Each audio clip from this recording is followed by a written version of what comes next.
You almost kind of have to learn to love that mindset in the sense of like, okay, I'm coming in here as a freshman, or even if you're not a freshman, if you're just not getting the playing time that you feel like you deserve, you should learn to love that current state because now you're motivated more than ever to put in that work, whether it's in the weight room, in the classroom, becoming a better teammate in that sense in order to not only gain the respect of your coaches and your teammates to build that rapport and build that chemistry, because at the end of the day, if you're loving what you're doing, like A, it's not work, and B, the results are going to come because you're putting in the work and you're loving what you're doing, whether it's from you're on the field or whether it's off the field, like doing all of this different stuff, wearing these multiple different hats.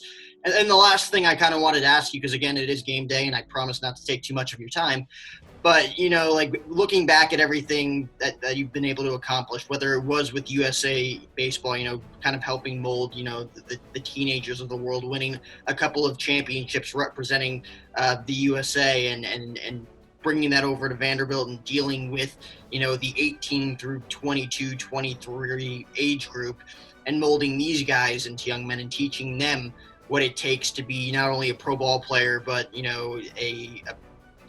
like a respectable human being. Like when you look back at some of the things that you've been able to accomplish, what are you most proud of, and what are you most looking forward to accomplishing when it comes to, again, helping build this program up to its respectable nature that it's become?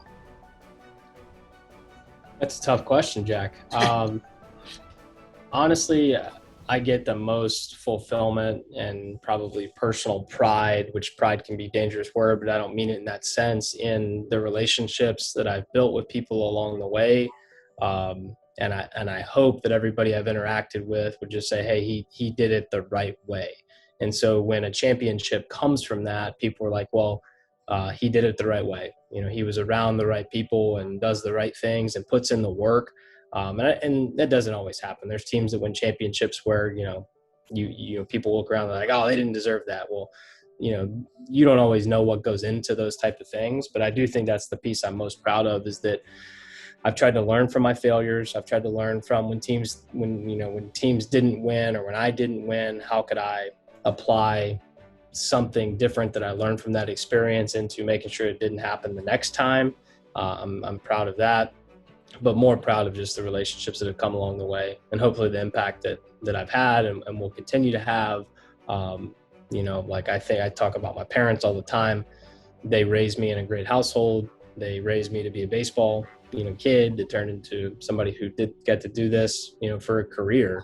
It's never really felt like a job. It's not always easy, but it's never really felt like a job. And like my mom and dad, I get a text from them within 15 seconds of any win and every loss that's encouraging, or, hey, get them next time, or didn't get enough hits today. Yeah, I know we didn't get enough hits today, Mom, we get shut out. But I appreciate that so much. And I think the support system that I have around me, I'm just so thankful for. I'm more thankful for it today than I ever have been, because I realize how important that it is. And I get more enjoyment, honestly, out of getting to be around people and relationships. And I talk about our staff all the time. I love the people that I get to do this with. We have so much harmony in our building that's what makes it worth it. Because even if you win a national championship, that's one day. It's 1 4-hour period. It's one celebration at night. And then you move on to the next thing. Don't take it for granted whatsoever. I don't mean to diminish what it was, because it was incredible. People still bring it up. I still bring it up. I have a picture on my wall, of it. But that was awesome. But it'll never take away the relationships with those 70 people that were along for that journey. Some of them that are, still in our building, and some of them that aren't, some that play pro ball, some staff that have moved on. They'll never take those relationships and those stories away. They can come, somebody could walk in my office right now and steal my national championship ring and the trophy.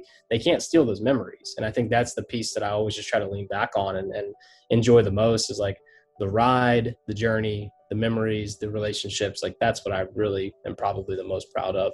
And again, it took me a while to kind of gain that perspective, but it is something I try to take to heart.